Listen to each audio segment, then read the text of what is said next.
Welcome to the News Hour. Protesters clashed with ICE agents in Minneapolis again today after a man was shot and wounded when he allegedly assaulted federal officers. Minneapolis Mayor Jacob Frey called for calmer reactions on the street. That says President Trump is threatening to deploy U.S. troops to the Twin Cities to quell the protests there. And the state's governor, Tim Walz, is asking the president to lower the temperature. Special correspondent Fred DeSam Lazaro starts our coverage with what's unfolded over the last 24 hours in Minnesota. This whole city hates. This morning, new threats from President Trump of heavier intervention. This after protests broke out in Minneapolis again overnight. On social media, Trump warned he'd use the Insurrection Act. That's the 18th century power of the president to deploy the U.S. military if the president decides local authorities cannot maintain order. It was last used in 1992 during the Rodney King riots in Los Angeles. Minnesota's Attorney General Keith Ellison said he's ready to go to court if it's invoked. It all came just after the dust settled from overnight scenes like this. Crowds gathered after an ICE agent shot a Venezuelan national in the leg during a targeted traffic stop. Administration officials allege the man and two others attacked the agent with a shovel and a broom handle. In the biting Minnesota cold, it is one thing that is dialing up the temperature. Say her name. Renee Good.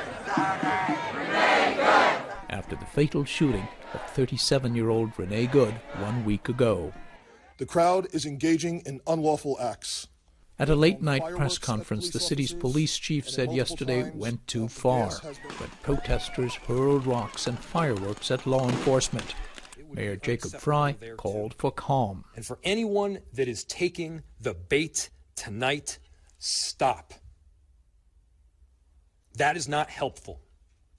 Go home. We cannot counter Donald Trump's chaos with our own brand of chaos. Minnesota Governor Tim Walz. As hard as we will fight in the courts and at the ballot box, we cannot and will not let violence prevail. In Washington today, PBS News' Liz Landers asked the White House if President Trump is working with the governor to de-escalate.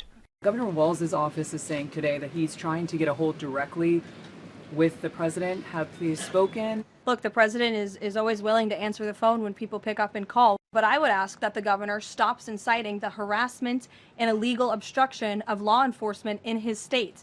Homeland Security Secretary Kristi Noem said, Insurrection Act or not, ICE isn't going anywhere. Remember, we are there in surged operations because of the largest fraud scheme in American history. Tying the crackdown to Minnesota's welfare fraud scandal. Separately, the president himself has threatened to defund states with so-called sanctuary cities that include the Twin Cities. For many, it's as if ICE is around every corner. Locals have spotted arrests as their kids board the bus to school. And in random ID checks.